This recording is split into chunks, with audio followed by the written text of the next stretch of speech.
The International Network of Algerian Scientists, INAS, is a non-profit organization founded in 2016 by Algerian academics and professionals residing in the USA. The motivation is to pay back the homeland and help elevate the level of education in Algeria. INAS's mission is to network Algerian competencies worldwide with counterparts in Algeria. Among its activities, INAS has organized a significant conference that took place outside of Washington, D.C., USA in 2019. The conferees identified several need areas in Algeria and agreed to work on 10 different projects covering areas ranging from education, healthcare, to agriculture and ecotourism, to name a few. The work is ongoing and progressing. INAS is adopting the most contemporary and proven scientific methods to address these issues. INAS's humble beginnings included a few members. Today, it accounts for hundreds of able Algerians from the world over. Their goal is to participate in the rebuilding process of our new Algeria. These able and proud Algerians combine diversity and expertise with benevolence to set a path for a bright future in Algeria. INAS uses a top technology platform to allow members to collaborate and exchange knowledge. As an organization, INAS has different departments that ensure professional support to all its members, projects, and events. We welcome all Algerian competencies worldwide to join us in our noble mission. Algeria is bigger than all of us. Let's stand up and be counted today.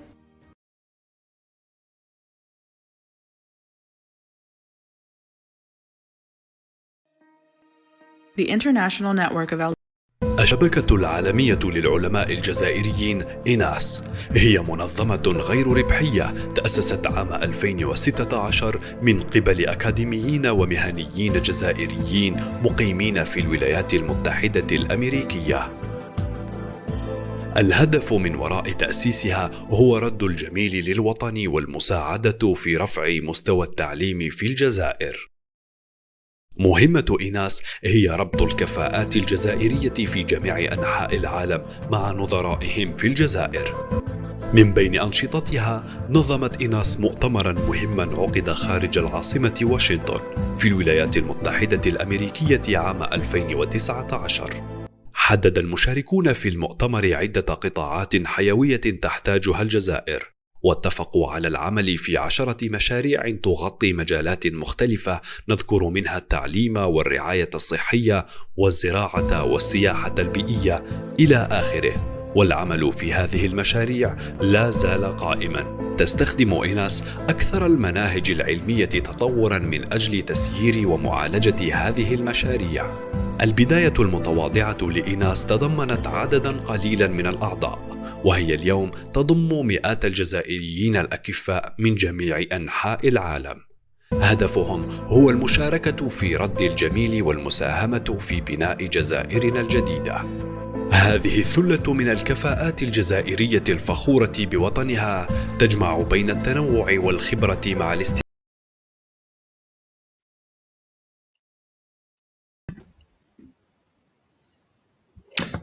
بسم الله الرحمن الرحيم. السلام عليكم. السلام على كل متابعين إيناس. مجددا كما عودناكم في إطار Geoscience Project، واحد من المشاريع داخل إيناس الأكثر نشاطا، وكما عودنا إيناس باستضافة أشخاص ذوي كفاءات عالية.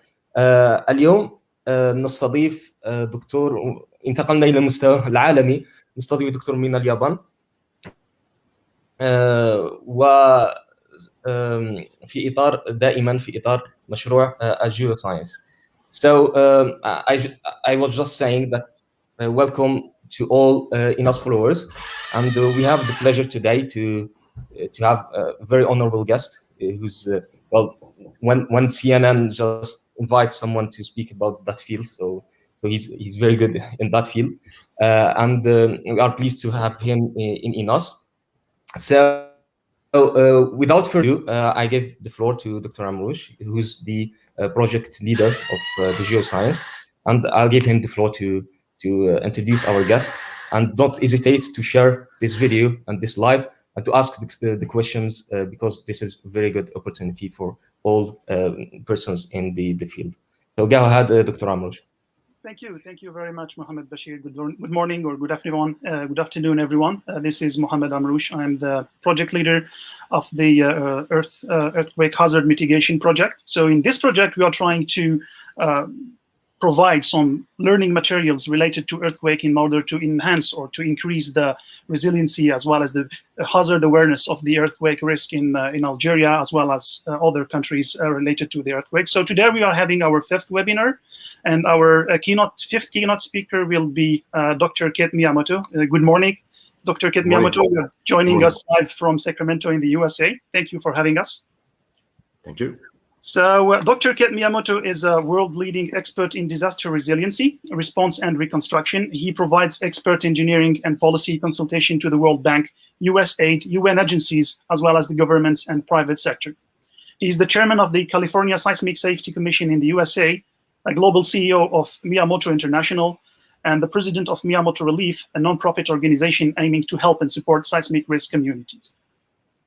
Dr. Kit Miyamoto holds advanced degrees from Tokyo Institute of Technology, which is, by the way, my university, and the California State University, where he has been recognized as a distinguished alumni. From devastating 2010 Haiti earthquake to the Ecuador, Nepal, Indonesia, New Zealand, Mexico, the 2020 Puerto Rico earthquakes, Dr. Miyamoto has led teams of experts on dozens of response and reconstruction projects around the world. He also led critical seismic risk reduction program in Turkey, in the Philippines, in Romania, and Bangladesh, as well as the disaster risk mitigation policy work in Colombia, Costa Rica, Ecuador, and El Salvador. And hopefully to see him soon in near future in Algeria.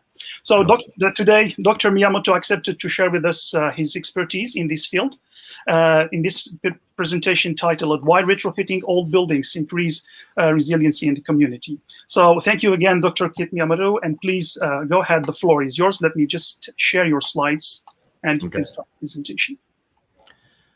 Yes, well, the floor is yours. Excellent. Thanks so much. Good evening and good morning. So title is "Why Retrofit Old Buildings Increase Resiliency." Just a little bit about company. We are located in about 25 different locations, from all the way from Turkey down to Colombia throughout. And as you can see, we are along the so-called seismically very, very active area. That's where we are at. So past 30, 40 years, myself and our staff and also our consultants be in the earthquake zone for over 100 of those disasters. Not only just we collect the so-called technical data, but in many cases we actually stay to participate in recovery effort. For example, so 2017, the Mexico earthquake magnitude 7.1 in the Mexico City affected quite a bit. Dozens of buildings actually as a total collapse. And patterns is something we see this just all over the places, you know. This picture could be anywhere, could have been Japan actually, believe it or not.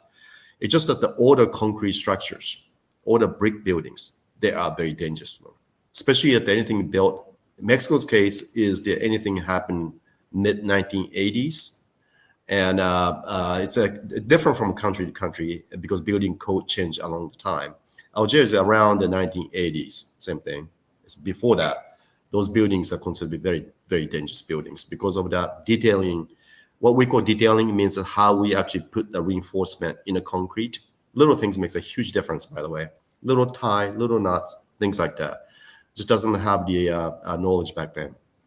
Even the US, anything built prior to 1973 is considered to be what we call non-ductile concrete structures, which means very brittle buildings. 2016 Ecuador, this is actually a fairly recent building. It's magnitude 7.8. It's actually no one died in this building, believe it or not, but just obviously the not only threatened this particular site, but throughout this whole downtown of the Puerto Viejo. So it's once come to mid-rise and high-rise buildings, issue is not only life risk exists, but also it will affect that whole town. And this is a town of Bahia. It's not far from the epicenter, actually. And this is a new construction built about 1 year before this 2016 earthquake in Ecuador. And you can see some cracks outside if you go inside of a building, something like this. So this is actually the engineered and built and developed by the Canadian developers and contractors. And building did not collapse, and they didn't see much of a structural damage per se, repairable. However, this building was not able to occupy for more than a year, as you can imagine. It takes a long time to fix things like that. So resiliency it's obviously saving a life is the minimum requirement. Has to be much more than that. New Zealand, let's see what happened there. 2011, it's a picture of a Christchurch right before the magnitude 6.3 earthquake happened. It's a vibrant city of about 400,000 people, something like this. Now, they lost this. They're estimated about 2,400 so-called mid-rise or smaller concrete structures in this downtown area in Christchurch. They lost almost 1,800 of these. Now, why this happened? They have a great building code, great engineers, construction quality control, permit system, education system. It's bar none. It's best in the world, as far as I can see it. However, this results of it. That reason is how we set the building code. They lost about 200 people. So it's actually, believe it or not, met the intent of a building code, which means saving lives, right? But once it comes to saving a building or saving a city or community is a completely different story. So today, even after 10 years now, still half of the city is the so-called empty lot. Because once you take the building down because certain damages, it's very difficult to reconstruct. It takes a longer time. So here's the reason of it. This is a picture took right after the earthquake. And this is a building fairly new, built in the mid-1990s. And you can see a little kink in the building, right? What happened here is at the 11th level, 3 columns ruptured, 3 columns. No one died. No one died. But this is total loss. This is exactly what happened over and over again in the crisis. Essentially, people didn't die. They saved lives, but yet the building was not repairable. As you can kind of see, it's not possible to repair the building like this. So the lesson here is that that's the kind of limitation of just following the building code, right? So without having a modern code, you see the collapse. That's definitely, you want to avoid that. It's number 1 criteria. But number 2, buildings has to be much more resilient to provide the so-called occupancy for the businesses, for the schools, for the houses. You know, those things so need to be a little bit more think about, not just go beyond code. So what does the code performance means? This is a testing at USC in California, showing this is column elements, which means a pillar supporting the essentially floors above. You see the beam framing into that. So in earthquake event, essentially building frame system or structural system experience this type of cracks. And let me show you what's going to end results look like. This met the intent of a building code. Actually, we structural engineers, we see these things, so we say, wow, we did such a great job. It's stable, everything's great, right? But if the building owner saw this picture, they go, wow, no way. This is not my expectation. So there's a huge gap between how engineers see is a success versus a expectation of society. Just gigantic. And this is something we see this in every single country we visit. From Japan to California to Haiti to anywhere we go. It's just a huge gap of understanding of what code provides and what is the expectation of society. Because people think that if you meet the building code, it's an earthquake-proof building. It can go to magnitude 8, magnitude 9, but it's not like that. So what does the resiliency means anyway? It shows that the horizontal axis is time and social indicators are vertical lines. Social indicator could be number of houses, could be jobs provided, could be GNP, things like that. And disaster strikes and everything drops. For example of Christchurch is a direct loss, which means that they got a whole bunch of damaged buildings. Even people did not die, but they took the buildings down. direct loss. Then there is the downtime. Downtime is a response like damage assessment, rescue mission. Those are downtimes. You cannot get into any recovery effort, reconstruction yet. And this is actually critical timeline. If the society isn't ready for it, this downtime could last long time. For example, Haiti earthquake downtimes last almost 6 months because of there is no damage assessment protocols or process of procedures, how to deal with the debris, things like that wasn't prepared. So you have to get in there to set up the protocols. It takes a long time. It's a precious 6 months.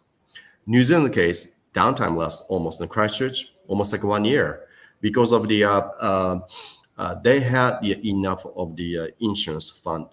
So insurance to coming through to examine the building and take the things down takes a long time. And if the high-rise building, which been tilted, you cannot just shut down only this building. You have to shut down the whole blocks of it. So that's why the things like the downtime could last a long time. That's just a really killer to the recovery effort and also the jobs and everything about it. Life actually stops. Then a recovery, reconstruction starts. So as you can see that if this bucket, if that is smaller, has a higher resiliency, right? And that can be in that you can make smaller this bucket by either reducing direct loss, which means better code or better construction, or go beyond code. That's going to reduce that, or seismic retrofit, which I'm going to talk about today. And the other option is you can actually reduce the recovery time by reduce the downtime by the preparedness. Set up damage assessment teams, training, protocols, process of how the debris can or cannot be removed, where the debris is going, how the homeless caused by the disaster will be, how they're going to absorb that. Things like that makes a big difference, actually. So I want to talk about how to reduce the direct loss, that vertical components, by the earthquake retrofit or strengthening. So let's just talk about the what performance expectations look like. So usually when engineers like us, when we look the building or building stocks, this case, let's say we have 100 buildings, which does not meet the code.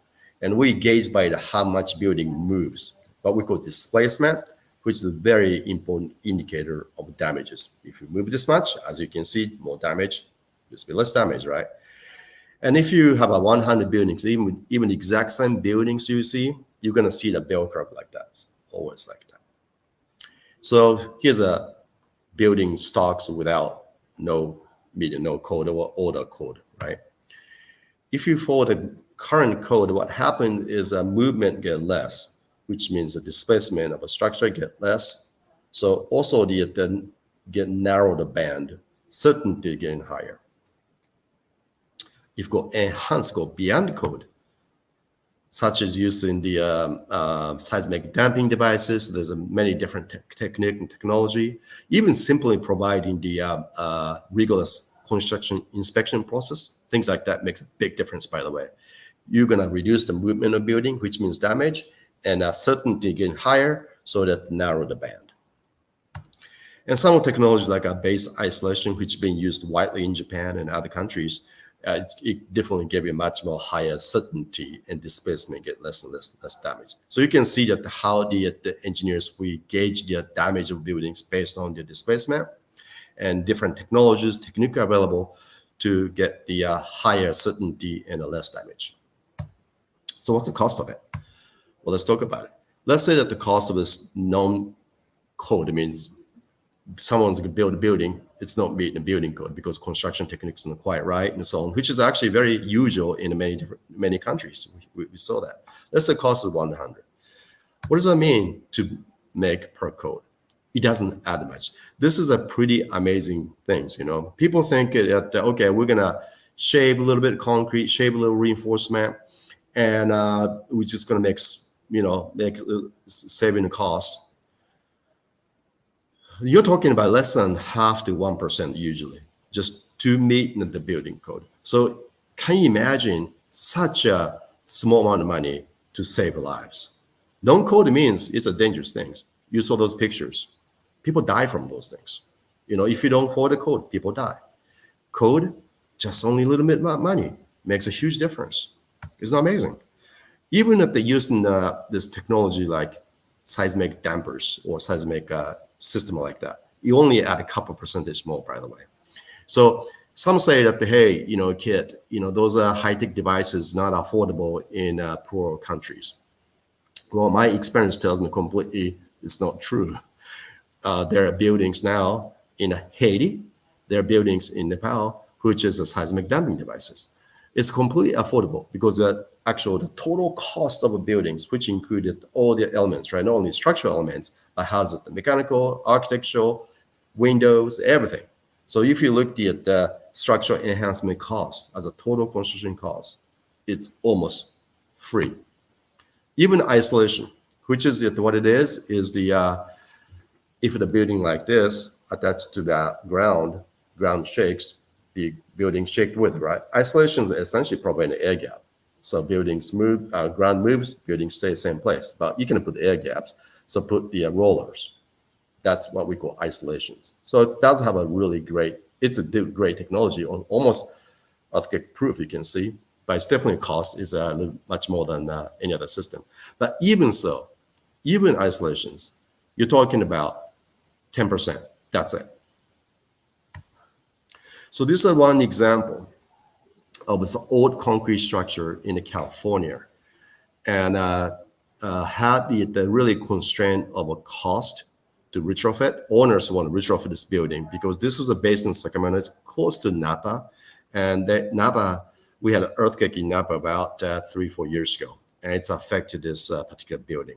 And because of downtown Sacramento, the soft soil, and even at the distance are fairly far, but that soft soil amplified the motion. And this building is built in 1950s, by the way, and it had quite a bit of movement. It has some certain damage there. So they're really concerned. But also at the same time, they're commercial owners. So it's not like they have a set side of money to spend on right away. It's not like that.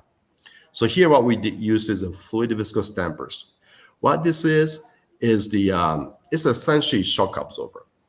Let's say your car, you have the spring, right? And you have a shock absorber. Every car has that. And that's exactly the building system is saying. So building system has a spring, which is the pillars and the beams I talked about. But there's no spring, there's no dampers usually, or shock absorber, but this artificially put this damping devices. Look like this. So this particular case, we had issues in this building, what we call non-ductile concrete, which means built prior to 1973 in California, allegedly prior to 1980s. And also we had a soft story, which means this ground floor is higher than other floors. So that ground floor becomes so dangerous. You've probably seen the pictures in the past. Building basically pancake down on the ground, used to be a 5-story building, become a 4-story. That's called soft story or weak story building. And that's one of the most dangerous building types out there. So this had it. So what we done here is we put this shock absorber in a system, look like a brace, but it's actually the shock absorber itself is made of stainless steel casing and stainless steel piston head, pressurized vessel with a silicone fluid. So when the earthquake moves, makes a move on a building, compress the one chamber and in high pressure, and that fluid itself is going through the orifices. And in the process, it causes the friction and it causes the heat. So earthquake energy transfer to heat energy dissipates the air. That's the system. So here's the results of it. You can see that the back building, which is the dampers at the very bottom, that's a purple things. And you can see that the huge difference before and after picture of the movement. You can visually see, actually that the building front is existing condition. This will never happen because they will collapse before it happens, right? So that's so just only this pretty sizable building, just only applied in the 8 little units like that, just make the huge impact how the building performs. You see, to make the safer building, we talked about not beating code, and just meeting the code is very subtle difference, right? how to make a reinforcement, how to mix a cement, little things like that. That's why add-in costs are very minor. And go beyond from code to also beyond the code itself, very subtle differences, as you can see here. So there's a big myth out there, so seismic strengthening or do right is very, very expensive. No one can afford it. It's not true. Just an ancient building in Nepal. They had a large earthquake in 2015 in Nepal. And even Kathmandu, which is this building is located at, it's a UNESCO site, affected greatly. And also the damage tremendously, but also at the same time, it's being left there for almost 2 years. So it had a huge damage like that. And this building was a very important building. This is a built about 120 years ago. In the right middle of this Kathmandu place called Darbar Square. This building is historically critical because it's all that diplomatic mission was happening here in this building called Gari Batak. So after not only being damaged by the earthquake in 2015, it's also deteriorated by the, because after damage, people left there. It's just, everybody thought it's not possible to retrofit this or repair this building. So what we did is when we saw this structure, we actually got funded by the US Embassy for Cultural Heritage Funds by the US ambassador. And just we decided to repair, not only just repair it, but strengthen it. This done by our nonprofit called Miyamoto Global Disaster Relief, by the way. So first thing we did is engineers, what we did is we modeled the structure. We modeled structure based on testing on site. We collected very detailed information about the brick, mortar, wood, everything about it. So we have to know everything about it. So we modeled every single bricks and whole structure to see what type of, again, remember, displacement, movement of the structure experienced during the 2015 earthquake. We estimated should have about 180 millimeters, which is actually quite a bit of movement for this kind of a brittle structure. We measured against how much it's moved, 200 millimeters. So it's almost exact same, right? So we have a pretty good confidence level of our simulations. And actually what we simulated by computer is exact same as what we found on the field. So that's how we actually calibrate the models throughout. Now, so we went through the many different, how would I say, options of a strengthening order structures. And this is actually a picture taken by a partner in Italy. Seismic strengthening done for this little house here. And the earthquake went through, didn't quite work. You know, what they told me is that this is actually fairly commonly you see in a global scale. You provide some steel structural elements or concrete to really so-called strengthening that inside of this brick structures. But how the Italians experience is that it doesn't quite work because those steel or concrete is really strong. And those bricks or those mortars are very weak, you know? So therefore, just that they're too strong and too weak, and they see that they just doesn't quite work. Need to have more flexibility in the system to make it happen. And also being in so-called the UNESCO certified building, we cannot really change things much at all. We have to really respect what was there. Essentially, the wood and the brick. And the mortar is a mud mortar with a certain lime in it. And some certain, little bit amount of steel, but it's not much. So those things we have to follow. So a couple of things we did here. One thing we did here is this is looking from what we call plan view, which means looking down from top, okay? You see the red band. We create this made of a wood, essentially like a donut. This wood donut inside of this roof diaphragm. What does it to it? It actually makes the building move as a one unit. It's called diaphragm actually.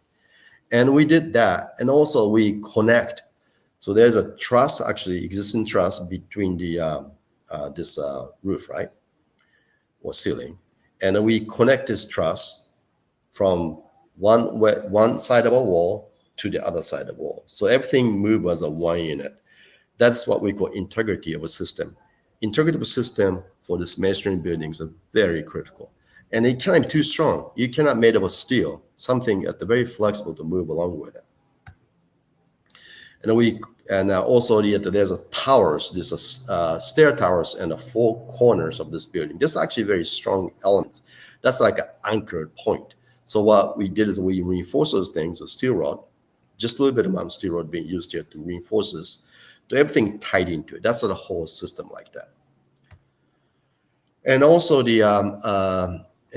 some collapsed brick wall, we use the wood elements to basically provide that integrity in the system. This is widely used in Nepal, actually. And again, here we cannot use the steel because it was not the originally available material. You have to use the wood. And we have to use a mud mortar, by the way, because that's what it's made of. But we use a certain amount of lime into that, so make it much more cohesive. So then again, we run the simulation. You can see the 74 millimeter used to be about 200 millimeters. It's almost cut the so-called displacement in half by providing things like that. So you can reduce the damage. That's how we did like that. So here's the before and after picture. You can see the one, the black one is the before. So you can see the movement is much, much more. That's how we control that essentially damage index.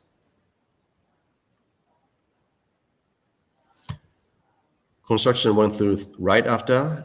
Nepal has very competent masons who really understand the brick structures, and they do just a fantastic job, just using the existing material, little enhancement, just to make a strong structure system much stronger. It's a beautiful building, isn't it?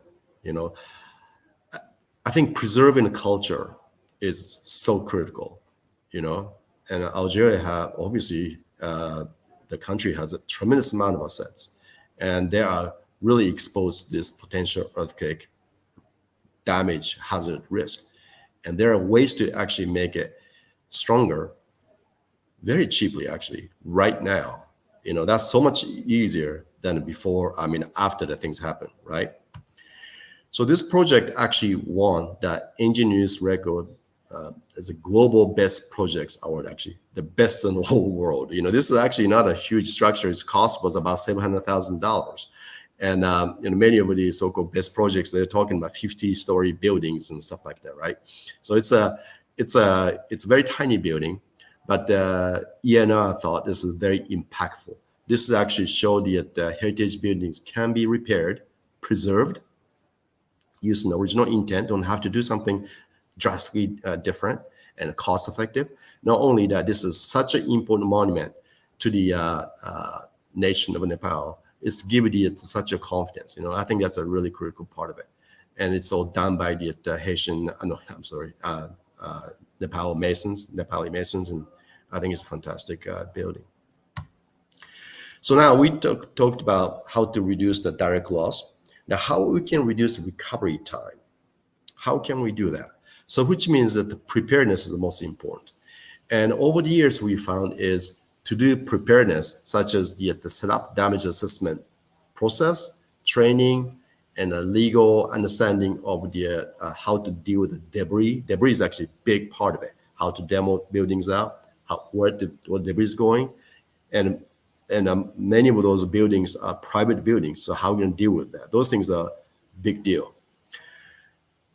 So those things we know what need to be done prior to the earthquake. So place like, say, like Nepal or Haiti, which they recently had earthquakes, or Mexico, or the Japan, or a certain degree even California, those things are fairly easy to set up because of the public understand that what's the risk of it and what kind of things could affect them. So they have a vivid understanding of it. But usually that particular sentiment lasts about 5 years, you know? So earthquake happens and the people are very serious about preparedness. After 5 years, most of the countries, they kind of forget about it, move on. So earthquake will never happen again. You know, that kind of things happen quite a bit. So after disaster, after 5 years, we have to really explain, engineers have to explain vividly to the public, to the government, to the private sector what kind of risk they face. What we call disaster imagination, actually. What's a disaster look like in terms of the building damage? How many buildings will be damaged, and which area could it be? Fatalities, injuries, IDPs, which means internal displaced people. How many homeless people can be produced by these damages? Debris. Those things are very important parameters. So what we do is we do risk analysis. We define a seismic hazard by geophysics, right?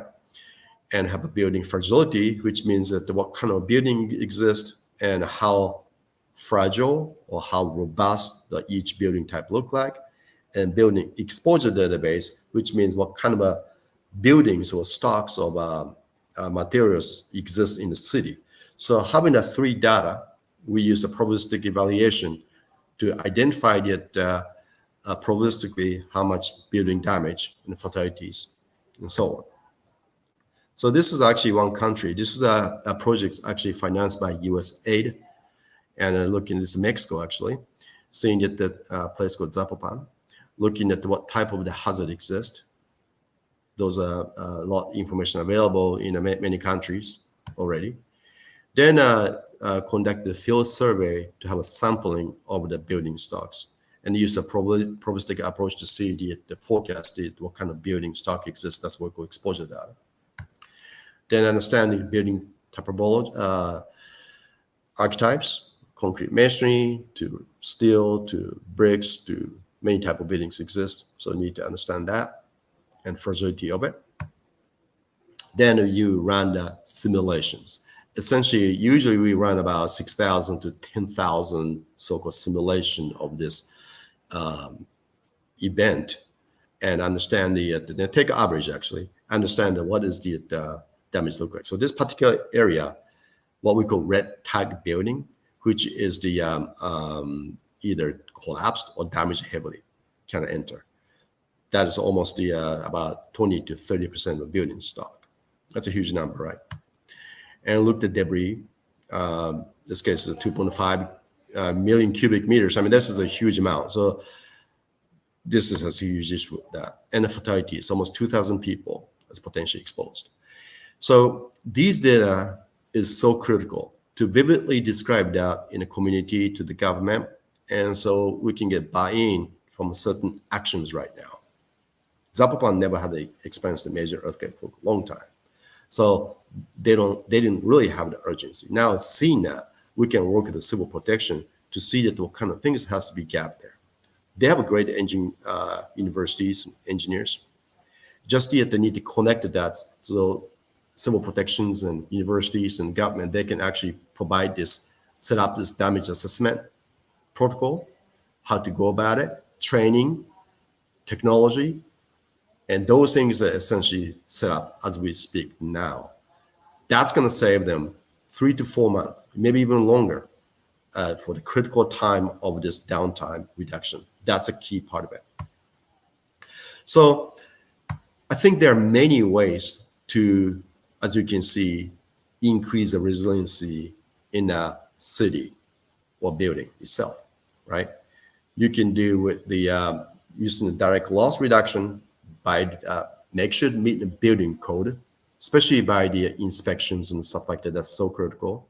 And or using the new technologies to enhance the capacity of that, and also go strengthen, retrofit the older constructions. As you saw, even the heritage building, it can be repaired and strengthened. And so those are direct loss components. Then you can reduce that downtime by the preparedness, set up the damage assessment, set up the debris management system, things like that. That makes a gigantic difference. Those are subtle little things actually we're talking about here. Little things like that makes a big difference for the next disaster happens. Thank you. Thank you very much, Dr. Miyamoto, for the very insightful presentation. As I always say, it's not the earthquake that kills, but the buildings do. So we need to pay really care and take specific attention to all the buildings we are doing. So thank you very much. I think you covered very interesting topics here, from the cost of the retrofitting. Usually people think it's too expensive to install some post-retrofitting elements in the building, but this will definitely save lives, And also, you also very highlighted the importance of numeric simulation in the studies and how numeric simulation can also help on that. So I would like to take some questions from the audience, so we can start the Q&A session now. If you have any questions or comments, you can post them in the comment section, and Dr. Miyamoto will be very happy to answer that. So let me just have a look at the comment section and pick some questions and comments here. Start with Andre Manesh. When talking about soft story buildings, what did the bracing add to the building, damping or stiffness? If damping, what's exactly the analytics impact on the damping on the EOM? What's the EOM? I don't know exactly. I can maybe guess. So, right. That particular case, I mean, there's many different devices, by the way. But that particular case, it's a pure dampening, which means in engineering terminology, we call damping constant. That's the pure dashboard. That's the elements we added. So shock absorber on the car is the exact same thing. That's the elements put it in there. So there's no stiffness, just the dampening only. But there is the system like buckling restraint braces, which is the add both the energy dissipation by steel yielding, also has stiffness components to it. So it just depends on case by case. Some cases use the what we call viscose dampers, which is just only that shock absorber only, or some cases we use the buckling restraint braces, which is both the stiffness and also energy dissipation or dampening in it. So it just depends on what you're dealing with. Thank you very much. So we check to the next question. Which software did you use to model the historical building of the Nepal, Dr. Miyamoto? I think it was very impressive simulations, and people would learn more. There's a couple ones. Actually, in the overall one, we used the ETABS, actually, believe it or not, But components, it's a software developed by our Italian partners, essentially brick by brick modeling to basically forecast what is the rocking of this whole brick walls or columns elements it look like. So once we understand what is the displacement force, which means that how actually brick elements move, you can input it into the bigger software such as the ETABS, as the element spaces. So you just look as a whole, you just look at the little tiny pieces, then add it back to it. Thank you very much for your answer. My question is from the same as before. So, was the repair of the Nepal building following any codes? Is there any regulations in the code of Nepal for retrofitting, for example, or any specific instructions on that, on the seismic code? Well, put this way, if you looked at building like that, speaking of it, there's something built 120 years ago, right? And using the fairly low temperature baked brick, and also the mortars made of not by cement, but mud. So if you just follow some kind of code, the whole building doesn't mean anything. You have to it probably take everything down to build back. So only code you can really follow is code of physics, quite frankly. So if you look at the order constructions, the physics is just the one you have to really look at to understand the material behavior by physics, understand the whole dynamic, system of that as a whole system, as how it actually works. So that's the things we follow. Now, there's a performance-based guideline called ASCE 41 in the US. That's actually a really good one. That's actually for the physics. It has the material for things like this. You can follow this guideline to really analyze the order construction. So many cases, though, we do use the ASCE 41 as a guideline to basically to look at the buildings like this kind of nature. But again, the ASCE 41 is really meant to be for US building types, right? Obviously address the certain order, brick construction we call URM, unreinforced masonry buildings. So it's not 100% applicable for buildings in Nepal, so you have to modify it. And you have to really look at it. But we also, our approach is more like a look at the performance of it. What is the performance is like today after repair it? If you do something different, how much you can make it better? Can you make good as the new construction? Probably not, actually. It'd be very difficult. a new construction has that less certainty. Less uncertainty, right? So it's always, you can control that. But retrofit buildings, performance tend to become less. But really, question is how much you can make it better. It's all coming down to proportional to the budget available. For example, if we have an unlimited amount of budget, let's say $5 million or $10 million, we probably did put the base isolation there. That become good as new, put it this way, good as new construction. But we have a limited budget, right? So what we can do about it. So that's always the kind of balancing act. But most important thing is though, do something. That's actually critical. For example, California, for the older buildings, it went through 1980s and 1990s. It's called the out of plane ordinance. What this means is the most critical part about brick buildings is the wall to fall off like this. So each floor level just have a little bolts to connect to this thing. Little things actually. Is that meets the current code for everything? No, but it reduced the so-called collapse hazard by probably a factor of 2. Oh, okay, that's quite impressive. Thank you very much for your response. So I'll move to the next question from Salman. He said, curiosity question regarding Nepal building. We know there are ways to demolish this extremely defective heritage building and rebuild exactly the same way using same materials. Wouldn't that be less expensive and more time effective, safer? 2, probably. What is the point where we should say repair it versus demolish, rebuild? It's a heritage building. And but one thing you notice that particular structure, there's quite a bit of a damage on the outside of walls and the corners and stuff like that. But inside, you saw the picture of it. It's actually damaged pretty limited. And that's actually a lot of heritage components in there. Can you reconstruct just like that? I think it's going to cost more that particular time, And usually repair, strengthening is cheaper than a rebuilt back. It's almost always like that. Obviously how much damage is in there, but that particular building has damage index of, let's say 30% or so, maybe I could say, then it's definitely much more feasible. Usually at the many projects, like a World Bank projects, they have a 40% limit. Let's say if you're doing a seismic strengthening, say schools, and if it exceeds more than 40% of replacement cost, they usually take it down and build new one. But if it's less than 40%, repair and strengthening. And in most of the case, though, it's less than 40%. So that particular building in Nepal was $700,000, right? Construction cost. If we take everything down, build back, probably cost $2 or $3 million, I bet, maybe more. Plus it doesn't really meet the intent of a UNESCO. Try to just preserve the heritage material as much as possible. History. Yeah, that's very interesting. Especially as you mentioned before, Algeria, we have a lot of historical building like the castle in Algiers. It sustained so many earthquakes, strong earthquakes. So it definitely needs some considerations of retrofitting of the structures. Yeah. So we move to the next questions from Yusuf Bazid. Said cities like New York City has many buildings that are very old. Do you know if they are implementing some of these technologies in case of earthquake for New York?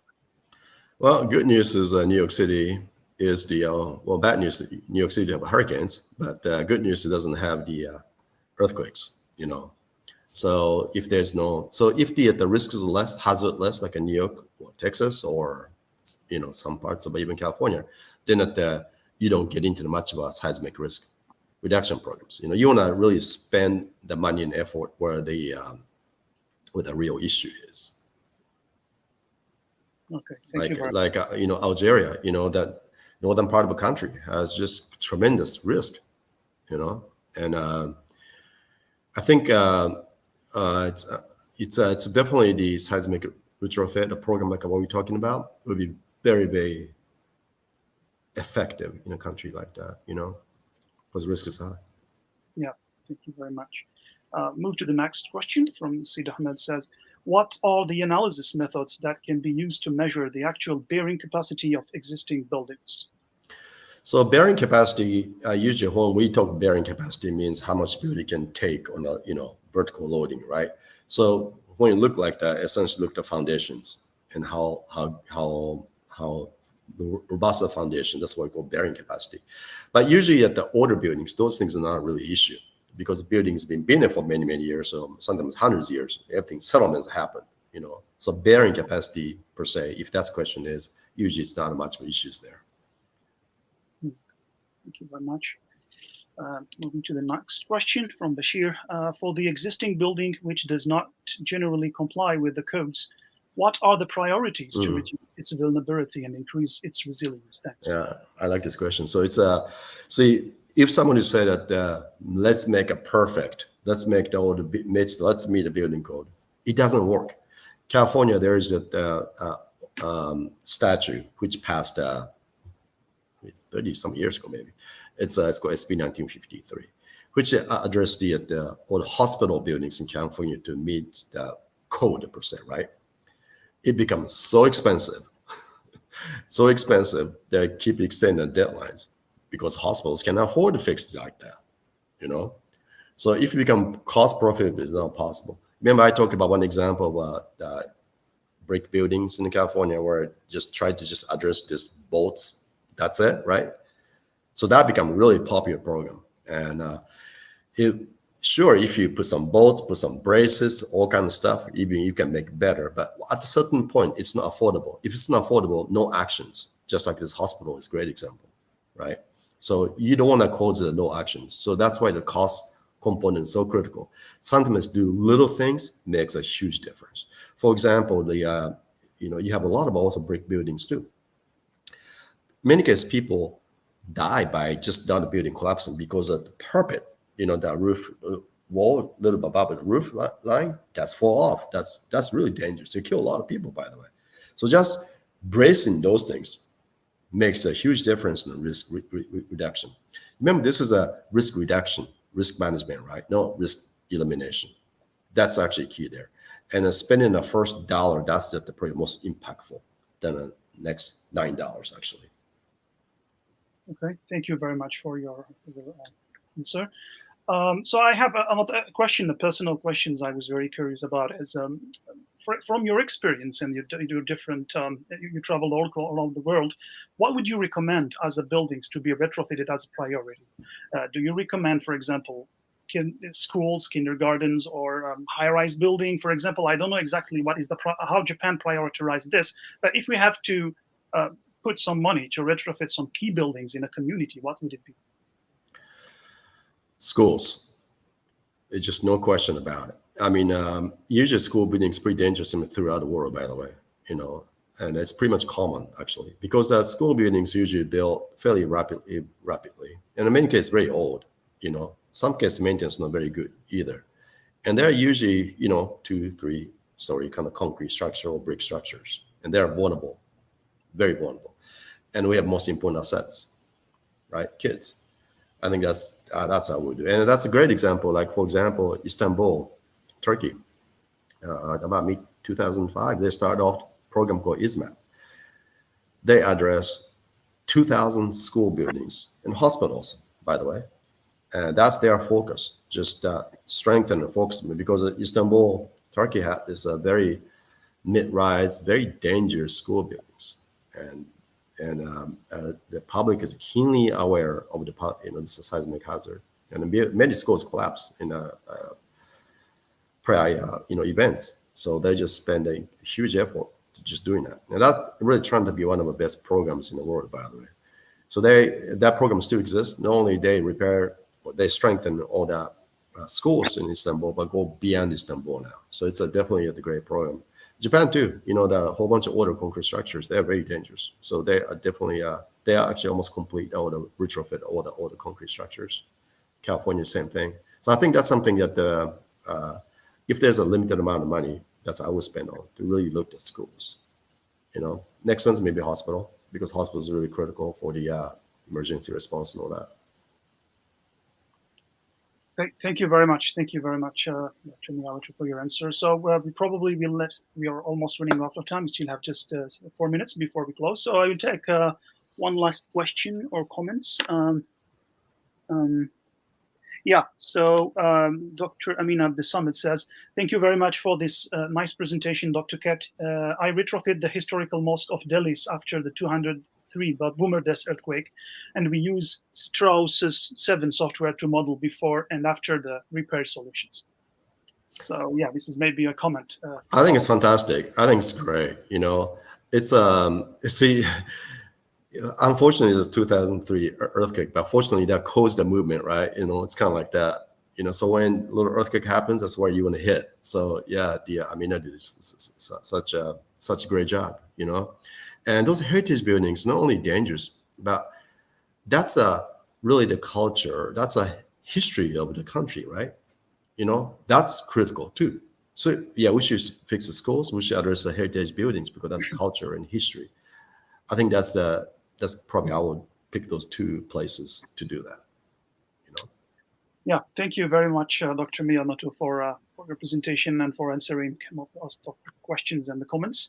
Pleasure. So as I said, Algeria experienced the largest earthquake almost 20 years ago. Most young 2003. people are not aware of the seismic hazard, and this is why we're doing this project. We're trying to spread the word, to let people know what kind of measures can we take before it happens again, because it will definitely happen, and we need to be very ready about that. So with that said, I would add Dr. Bashir to the stream for the closing. So, Mohammed Bashir, if you have any questions before we close this call? Well, I just wanted to thank Dr. Kit for accepting the invitation and for the very useful presentation, even for me, non-specialist. Sure. So it was really very useful, and we need to take action, especially because, as always, Dr. Amrouche said, so Algeria is under a risk, and this is very indispensable and essential to take actions in Algeria. So I just wanted to thank you, and I hope to see you again in INAS. You are always welcome, and maybe physically in Algeria too. Most definitely, that's my dream. I heard so much about your country, and perfect. Research through your country, so much beautiful buildings. I just love to visit.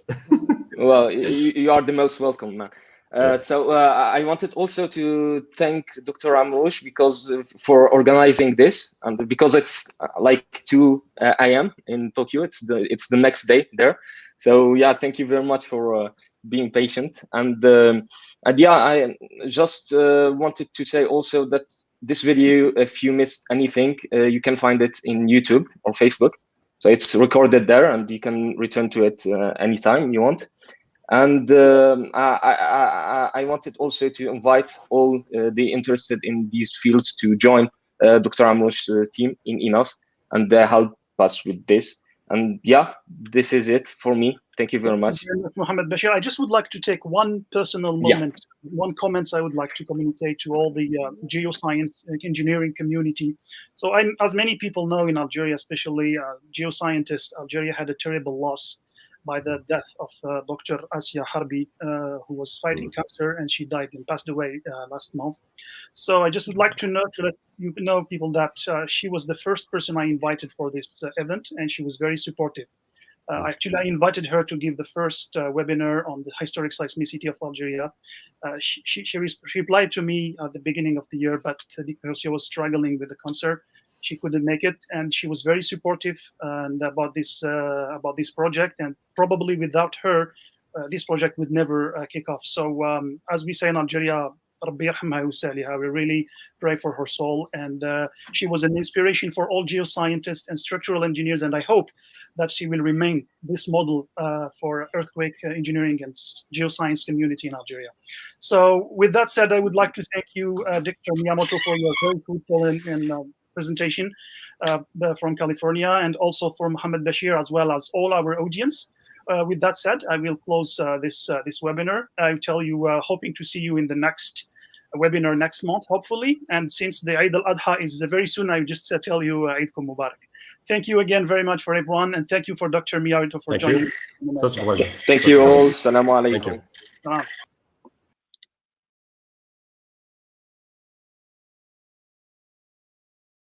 الشبكة العالمية للعلماء الجزائريين إيناس هي منظمة غير ربحية تأسست عام 2016 من قبل أكاديميين ومهنيين جزائريين مقيمين في الولايات المتحدة الأمريكية. الهدف من وراء تأسيسها هو رد الجميل للوطن والمساعدة في رفع مستوى التعليم في الجزائر. مهمة إيناس هي ربط الكفاءات الجزائرية في جميع أنحاء العالم مع نظرائهم في الجزائر.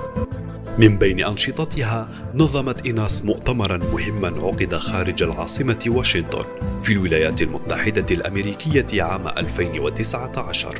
حدد المشاركون في المؤتمر